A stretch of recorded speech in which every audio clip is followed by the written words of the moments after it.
मुलीचंच नाही चांगलं होतं, बायकाचं आयुष्य कसं जाणं हे असंच हाल. कोणी मारून टाकत आहे, कुणी हाणत आहे, कुणी काय करत आहे, कुणी इज्जत घेत आहे, कुणी हे असं तसं काही उपयोग नाही ना. तर अशा प्रकारे व्यथा आहे नारायणगावची. तिथे कोण आजूबाजूला जर NGO असतील तर त्यांनी या प्रश्नाकडे नक्की लक्ष द्यावं असं मी त्यांना विनंती केली.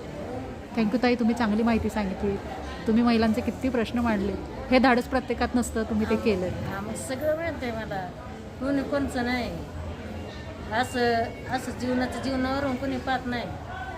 असं दुसऱ्याच्या जीवाचं काय होईल, हाल करून काय भेटणार आहे असं विचार नाही करते कोणी. काय हो आपलं भागलं माहिती बस, असं असतंय गड्या माणसं. प्रत्येकजण गडी माणसं असं आहे की आपलं भागलं माझ्या बस, समोरच्या बाईचं काय होतंय याचा विचार त्याला ना. विचार नाही करत. तर तुम्ही चांगली माहिती सांगितली त्याबद्दल तुमचे खूप आभार. थँक्यू.